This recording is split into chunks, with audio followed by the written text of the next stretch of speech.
Walang palag ang mga fighter jets at mga strategic bombers ng Russia nang ma-intercept na mga fighter jets ng Amerika ang mga ito matapos itong pumasok sa Alaskan airspace. At sa Middle East naman, inihatid ng Israeli Air Force sa grupong Houthi ang 65 mga bomba bilang ganti umano sa atake ng Houthi matapos muling makalusot ang isang drone ng Houthi kung saan 17 Israeli ang nasugatan. Alamin na buong detalye mamaya. Habang ikinalungkot naman ni Pangulong Marcos ang pag-alis ni Chinese Ambassador Huang Xilian dahil wala man lang umanong nagawa upang maayos ang matagal nang hindi pagkakaunawaan ng Pilipinas at China sa West Philippine Sea. Kaya't para malaman ang buong detalye ay tumutok at makinig na mabuti.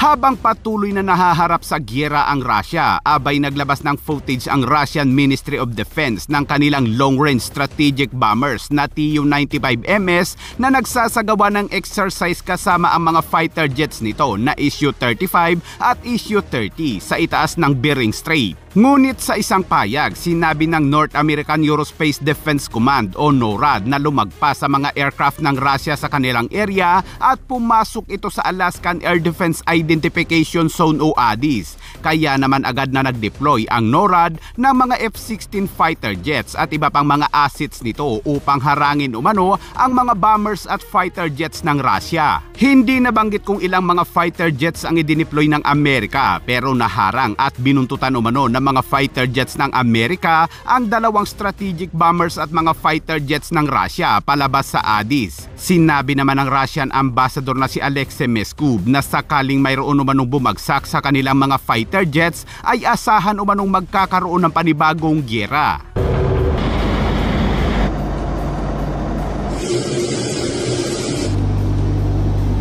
At sa ibang balita naman, isa na namang drone ng grupong Houthi ang tumama sa Eilat, Israel.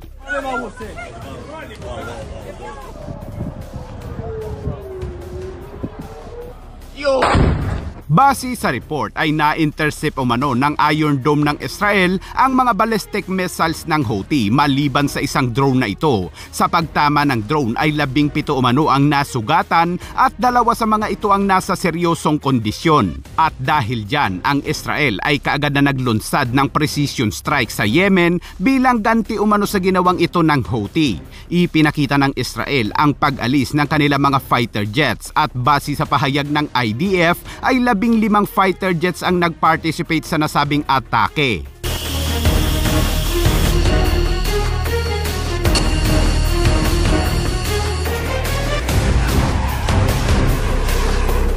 Sinabi ng Israeli Air Force sa isang pahayag na lumipad umano ang kanilang mga fighter jets sa layong 2,200 kilometers upang ihatid sa mga grupong Houthi sa Sanaa ang 65 mga bomba upang wasakin ang mga General Staff Headquarters, Security Intelligence Compound at Weapons Camp.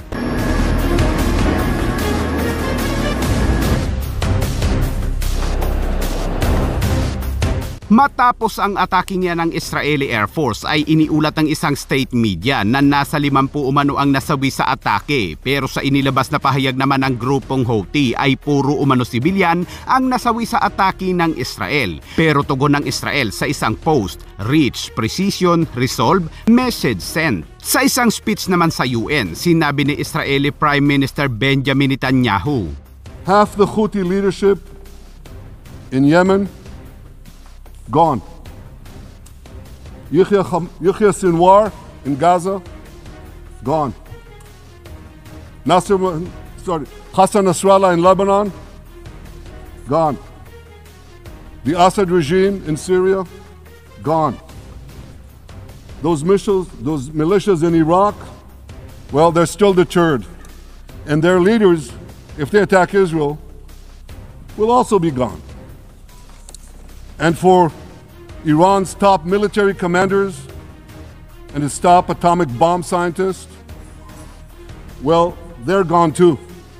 At sa ibang balita naman mga kabayan, formal nang nagpaalam kay Pangulong Marcos si Chinese Ambassador Huang Xilian na babalik na siya sa China matapos ang kanyang panunungkulan bilang ambassador ng China sa Pilipinas sa loob ng 5 taon at 9 na buwan. Sa pamamaalam ni Huang, sinabi ni Pangulong Marcos na ikinalulungkot nito ang pagkabigo ng Pilipinas at China na maayos ang kanilang matagal ng hindi pagkakaunawaan sa West Philippine Sea.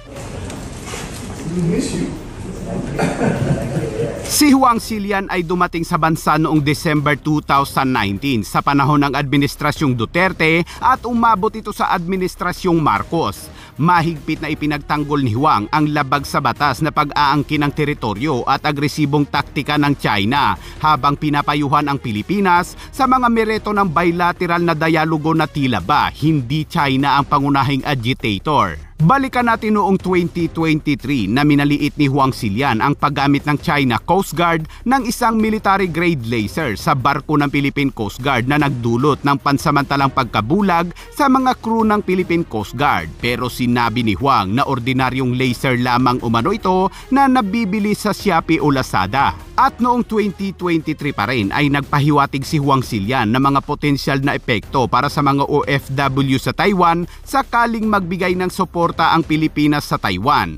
Noong 2025 naman, ipinatawag rin siya dahil sa mga isyong hindi maritime kabilang ang mga parusa ng China laban kay Senator Tolentino dahil sa pagbatikos ng senador kaugnay sa mga panghaharas ng China. Nagpahayag din si Huang Xilian na ang mga Pilipino anya ay tila mahilig sa kolonyalista kung saan binanggit niya kung paano inalipin ng Espanya ang mga Pilipino ngunit niyaka pa rin, kung paano minaliit na mga Amerikano ang mga Pilipino ngunit minahal pa rin, kung paano pinahirapan ng Japan ang mga Pilipino ngunit nananatiling kaibigan pa rin. Nagpahayag siya ng pagkabalisa kung bakit hindi anya makamit ng People's Republic of China ang katulad na pagtanggap ng mga Pilipino.